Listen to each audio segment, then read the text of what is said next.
예를 들어서 양자 컴퓨터, 원자력 등등이 지금 앞으로 굉장히 커질 것 같죠?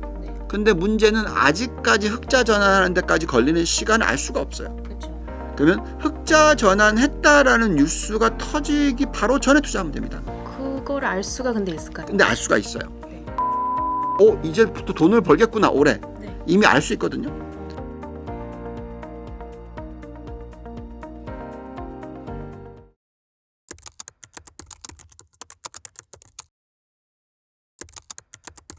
바로 얼마 전에 엔비디아의 실적 발표가 있었고요. 우리 본부장님께서는 지난 몇 년 동안 꾸준히 AI 사이클에 탑승하는 것의 중요성을 여의도에서 아마 가장 크게 강조를 해주신 분이셨습니다. 여전히 AI 내러티브 강력하다라고 보시는지 궁금하고요. 네. 그리고 일반 투자자 입장에서 AI 스토리가 아직은 살아있구나 하고 엿볼 수 있는 지표나 힌트가 있다면 같이 소개해 주세요. 네. 우리가 보통 차트를 보면은 이건 후행 지표인데 어쨌든 간에 차트는 그것을 이야기해 줍니다. 그래서 과거에 AI 사이클과 상당히 비슷했던 사이클이 인터넷 사이클인데요. 그렇죠. 이게 1995년부터 2000년에 나타났던 현상이고요. 그 2000년까지를 보시면 4년 연속으로 연간 복리 수익률 20%를 창출했었고요. 그 기간 동안의 상승폭으로 보시면은 저점 대비해서 250% 금리를 내려주기 시작하면서부터 250% S&P 500이 올랐었고요. 또 나스닥은 똑같은 기간에 621%나 상승을 했습니다. 근데 이렇게 상승을 하는 동안에 6번이나 조종기가 들어왔어요. 네. 그 조종기는 보통 한 달에서 3개월 정도 하락했고요. 그 조종폭은 S&P 500 기준으로서 10% 정도 하락을 했습니다. 그렇지만 또 다시 빠르게 한 달 내지 3개월 안에 그 하락했던 폭을 다 되돌리고요. 추가로 상승을 하는 모습을 보여줬어요. 그래서 그런 식으로 앞으로 미국 시장이 흘러간다면 그 인터넷 사이클을 재현하는 AI 사이클이다라고 이해하시면 되겠고요. 네. 그렇다면 그거는 이제 결과값인 거고요. 실질적으로 그럼 그것을 리드하는 숫자를 무엇으로 알 수 있냐? 결국 생산성 지표가 중요한 것 같습니다. 네. 생산성 지표가 올라가고 있다라고 하면 그건 당연히 그 회사나 그 산업이 그만큼 수익성이 좋아지는 것이고요. 그렇기 때문에 인플레이션 낮춰주는 효과를 가지고 올 것이고요. 또 앞으로의 어떤 주가 상승을 예견해 줄 수 있다라는 거죠. 그 숫자를 보시면 과거에 인터넷 사이클일 때 생산성 지표의 상승이 연간 복리 2.4%의 상승을 보였었고요.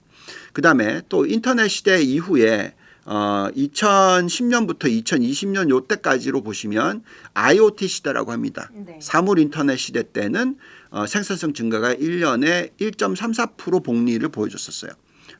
그렇게 10년 가까이 올라갔습니다. 근데 지금 보시면 이 기울기가 지난 2년 좀 넘는 기간 동안에 2.55%입니다. 훨씬 가파릅니다. 네. 그래서 이게 우리가 느끼는 게 뭐냐면 이 AI 사이클은 인터넷 사이클, 사물 인터넷 사이클 다 두 개를 더한 것이 나온다.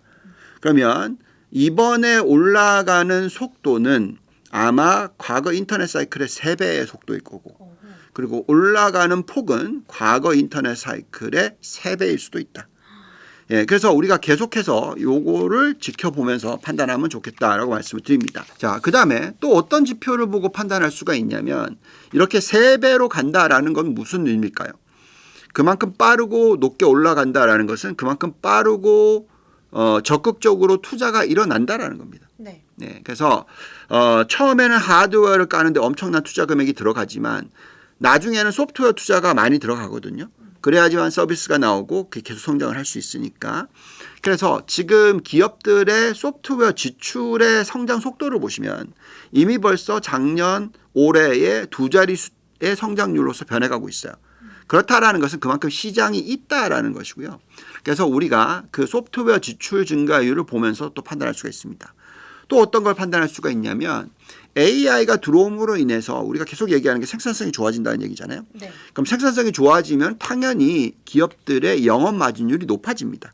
그래서 우리가 보고 있는 기업들의 영업 마진율이 어떻게 변하느냐. 그래서 소프트웨어라든지 반도체라든지 뭐 에너지라든지 유틸리티라든지 이런 인터테인먼트 미디어 관련 쪽이라든지 이런 부분들이 그 마진이 뭐 상당히 많이 늘 거라고 예측이 되고 있거든요. 이게 실질적으로 그렇게 들어오느냐 이런 것들을 확인을 하면 좋겠다라고 말씀을 드리겠고요. 결국은 지출이죠. 그리고 이 연산 속도이죠. 그래서 앞으로 얼마나 빠르게 슈퍼컴퓨터가 만들어지고 데이터 센터가 만들어지면서 얼마나 빠르게 연산 속도가 올라가느냐 그리고 어떤 국가들이 그렇게 빠르게 치고 나가느냐 이게 중요할 것 같고요. 또 어떤 국가들이 얼마나 투자를 AI에 하고 있느냐 이런 부분들이 중요한데 지금 보시면은 미국이 월등하게 연산 속도가 빠르고 또 투자 금액도 워낙 높죠. 네. 전 세계를 다 더한 값보다 더 높은 숫자가 지금 나오고 있어요. 그래서 아마 미국 주도 아래에서의 미국 기업들의 실적을 보면서 판단을 하시면 AI 사이클이 어디쯤 와 있는지를 아실 수 있지 않을까라는 생각이 듭니다. 생산성 그리고 AI와 관련해서 얼마나 많은 투자가 이루어지고 있는가 그 규모를 중요한 포인트로 꼽아 주셨습니다. 그러면은 이 본부장님께서 지금 가장 관심 있게 보고 계신 섹터도 궁금하거든요. 네. 이 AI라고 하는 것이 여러 섹터의 접목이 되고 있는데 우리가 전기차를 볼 때도 이제 단순한 전기로 구동되는 차뿐만이 아니라 AI가 접목된 형태의 스마트카로서의 섹터 전환이 이루어지고 있다. 이런 평가도 있고 그리고 AI의 가장 대표적인 수혜 섹터로는 또 전력 원자력 테마가 꼽히기도 하잖아요. 샘 알트만이 이제부터는 전력 싸움이다 이런 말을 할 정도로 중요하게 거론되고 있는데 이런 테마들도 관심 있게 볼 수 있을까요? 네.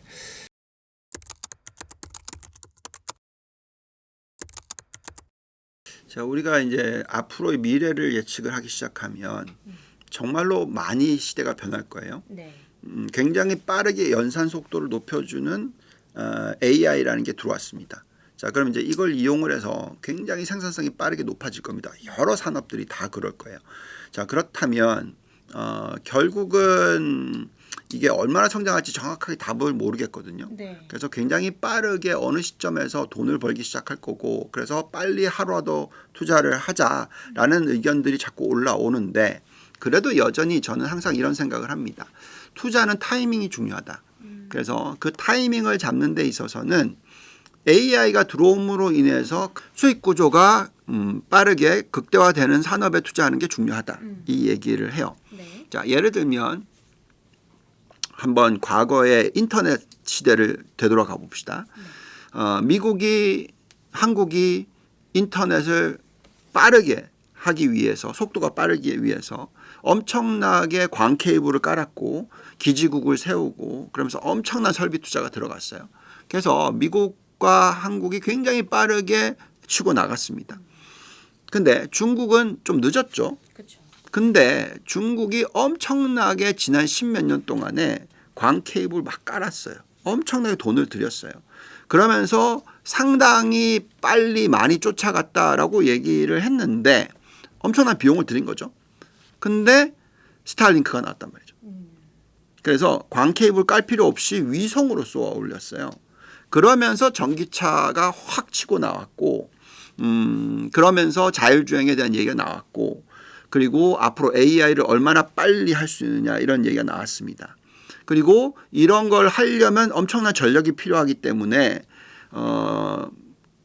중국 같은 경우에는 원자력을 짓고 또 신재생 에너지에 대한 투자를 막 하고 그래서 태양광을 막 발전시키고 여기에 초점을 엄청나게 맞춰 놓았단 말이죠. 네.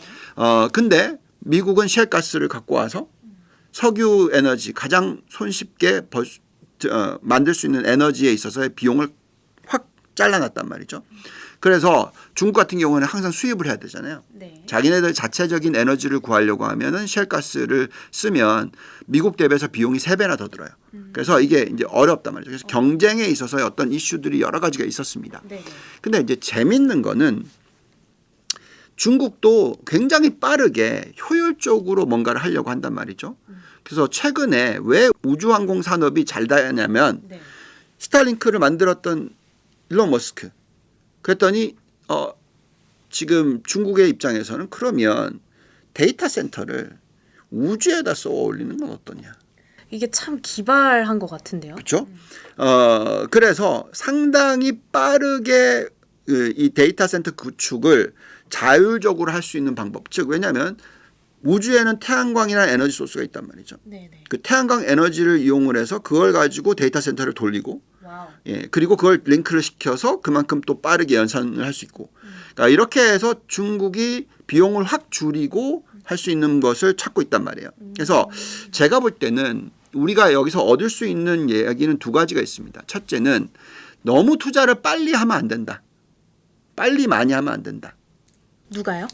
어떤 산업이든 간에 투자자가 어떤 산업이든 간에 성장을 하는데 너무 빨리 많이 하게 되면 실패할 확률이 높아요. 그래서 어느 시점까지 기다렸다가 수익화되는 것을 보고 투자를 하면 돼요.